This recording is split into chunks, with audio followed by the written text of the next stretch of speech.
India பதிலடி தொடங்கிவிட்டது. பாகிஸ்தான் மிகப்பெரிய தவறு செய்துவிட்டது. ராணுவ நிலையை தாக்காமல் பொதுமக்கள் மீது தாக்குதல் நடத்தியிருக்கிறது. எனவே இது கண்டிக்கத்தக்கது. அதற்கான பதிலடியை இந்தியா ஆரம்பித்து விட்டது, பதிலடியை தர கொடுத்து தொடங்கிவிட்டது என்பதை மிக தெளிவாக கூறியிருக்கிறார். தற்போது மற்றொரு முக்கிய செய்தி வந்திருக்கிறது. பாகிஸ்தானை சேர்ந்த விமானி சிறைபிடிக்கப்பட்டிருக்கிறார். பாகிஸ்தான் விமானி சிறைபிடிக்கப்பட்டதை உறுதிப்படுத்தியது இந்திய ராணுவம்.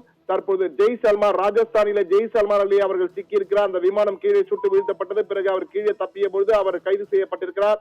எனவே தற்போது பீதியில் பாகிஸ்தான் என்று கூறலாம். இன்றிரவு பெரும் தாக்குதலுக்கு இந்தியா திட்டமிட்டு வருகிற என்ற தகவல் கிடைத்திருக்கிறது.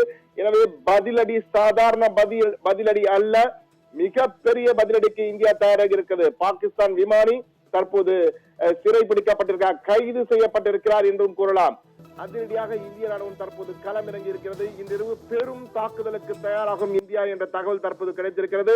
எனவே மிகப்பெரிய அடுத்த ட்ரோன் அலை வீச்சு, அடுத்த அலைக்கு தயாராக இருக்கிறது. சுனாமி அலை போன்று ட்ரோன் அலை தற்போது பாகிஸ்தானை நோக்கி செல்ல இருக்கிறது. பாகிஸ்தானை நோக்கி ட்ரோன் சுனாமி விரைவில் தாக்க இருக்கிறது.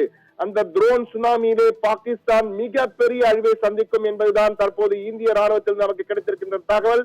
இந்தியா தயாராகி கொண்டிருக்கிறது. முழு வீச்சில் உஷார் நிலை அறிவிக்கப்பட்டிருக்கிறது. இந்தியா முழுவதும், குறிப்பாக வடக்கு மேற்கு பகுதியில் உள்ள அனைத்து இடங்களிலும் உஷார் நிலை அறிவிக்கப்பட்டிருக்கிறது.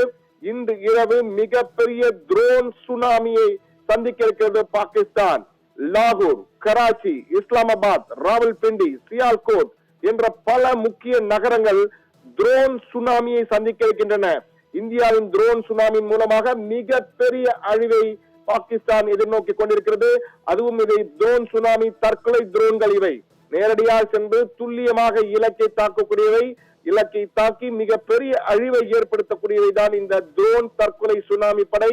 அந்த ட்ரோன் தற்கொலை சுனாமி படை இனி விரைவில் இந்தியாவிலிருந்து புறப்பட்டு பாகிஸ்தானை தாக்க இருக்கிற என்ற தகவல் வந்திருக்கிறது. இந்தியாவின் இரும்பு திரை மிகவும் பலமாக இருப்பதால் இந்தியாவை நோக்கி எந்த ஏவுகணை வந்தாலும் அதை வானிலையை இடைமறித்து தடுக்கக்கூடிய சக்தி இந்தியாவுக்கு இருக்கிறது என்பதைதான் தற்போது நாம் தொலைக்காட்சியிலே பார்த்துக் கொண்டிருக்கிறோம், முழு திரையிலே விளக்கிக் கொண்டிருக்கிறோம்.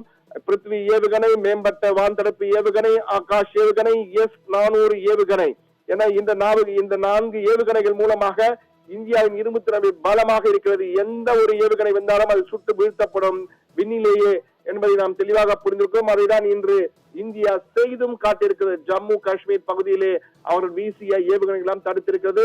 ஓரிரு ஏவுகணைகள் உள்ளே புகுந்து பொதுமக்களிடையே விழுந்திருக்கிறது என்பதையும் ஒப்புக்கொள்ள வேண்டும். ஆனால் அதனால் பாதிப்பு என்ன என்பது குறித்து இன்னும் தெரியவில்லை. ஆனால் விரைவில் இன்று இரவு பெரும் தாக்குதல், சாதாரண தாக்குதல் பெரும் தாக்குதலுக்கு தயாராகி கொண்டிருக்கிறோம்.